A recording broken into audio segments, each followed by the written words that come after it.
আসসালামু আলাইকুম রহমতুল্লাহি ওয়া বারাকাতুহু।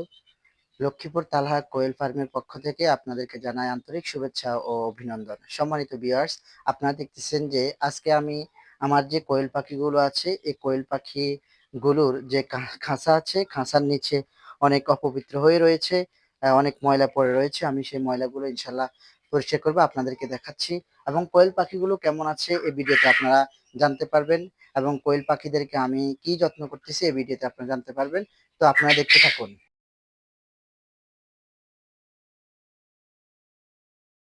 তো আমি পানি নিচ্ছি, এই যে দেখেন, স্বচ্ছ পানি নিতে হবে পাখির জন্য। কারণ যদি স্বচ্ছ পানি আপনি না নেন তাহলে কিন্তু পাখি অসুস্থ হয়ে যাবে। আর কখনোই বৃষ্টির পানি আপনি খাওয়াবেন না, কারণ বৃষ্টির পানি খাওয়ালে পাখির, বৃষ্টির পানি ঠান্ডা থাকে, তাই বৃষ্টির পানি খেলে পাখির ঠান্ডা লাগার সম্ভাবনা বেশি থাকে।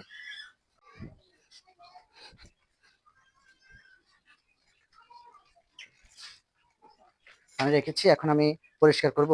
তো পরিষ্কার করার জন্য আমাকে সর্বপ্রথম এই যে ফ্লোরের দিকে তাকাতে হবে। এই যে আমি সর্বপ্রথম ফ্লোর আমাকে পরিষ্কার করতে হবে, কারণ অনেকদিন যাবত কিন্তু আমি ফ্লোর পরিষ্কার করি না। তো আমি এখন ফ্লোর ধরবো। তো তার আগে আমাকে এই খাঁচাটাকে একটু সরাতে হবে, কারণ আমি দেখছি না যে কোথায় কোথায় ময়লা আছে। খাঁচাটাকে একটু আমি সরিয়ে তারপর আমি ঝাড়ু দিয়ে পরিষ্কার করে নিব।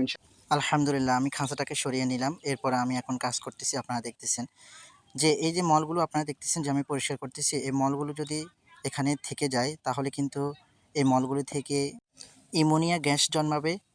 এভাবেই কিন্তু আমি ১, ২, ৩ দিন ৩ দিন পর পরেই আমি কিন্তু মলগুলি পরিষ্কার করে থাকি। যদি মলগুলি পরিষ্কার না করতাম তাহলে কিন্তু আমার কোয়েল পাখিগুলোর অনেক ক্ষতি হয়ে যাইত। আপনারা দেখেছেন যে আমি পরিষ্কার করতেছি। তো আমি এভাবেই আমার কোয়েল পাখিগুলোর যত্ন নিই।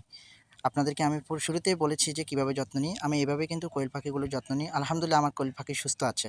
তো আপনারা যদি এভাবে প্রতিনিয়ত কোয়েল পাখিগুলোর যত্ন নেন তাহলে আপনার কোয়েল পাখি কিন্তু ভালো থাকবে, সুস্থ থাকবে এবং আপনাকে বেশি বেশি ডিম দিবে। আর ডিম পেলে আপনি অবশ্যই আপনার কোয়েল পাখি খামারের মধ্যে লাভবান হবেন। আরও একটা কথা আপনাদেরকে বলে রাখি, সেটা হচ্ছে আপনারা কোয়েল পাখির বেশি বেশি ডিম পাওয়ার জন্য আপনারা একটা মেডিসিন ইউজ করতে পারেন, সেটা হচ্ছে ইসেল।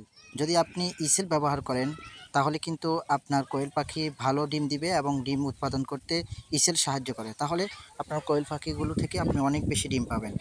এরপর আপনারা আরেকটা ওষুধ খাওয়াতে পারেন, সেটা হচ্ছে ক্যালপ্লেক্স। ক্যালপ্লেক্স এবং জিঙ্ক আপনি খাওয়াতে পারেন। যখন আপনি ক্যালপ্লেক্স এবং জিঙ্ক খাওয়াবেন তখন ক্যালপ্লেক্স এবং জিঙ্ক আপনার পাখির গ্রোথ ভালো রাখবে এবং পাখিকে সুস্থ রাখবে। পাখির চাহিদা, খাওয়ার চাহিদাকে মেটাবে। পাখি বেশি বেশি খানা খাবে, এই কারণেই পাখি বেশি বেশি ডিম দিবে। তো সম্মানিত ভিউয়ার্স, আপনারা যদি এই অনুযায়ী ঠিকমতো আপনার ওষুধ খাওয়ান, মেডিসিন ব্যবহার করেন তাহলে আপনার পাখিগুলো সুস্থ থাকবে। আমি আমার পাখিগুলো দেখাচ্ছি, আপনারা অবশ্যই দেখেছেন যে আলহামদুলিল্লাহ আমার পাখিগুলো সুস্থ আছে। তো সম্মানিত ভিউয়ার্স, এরকম সুন্দর সুন্দর ভিডিও পেতে এবং গঠনমূলক ভিডিও পেতে চ্যানেলটি সাবস্ক্রাইব করে সাথে থাকবেন।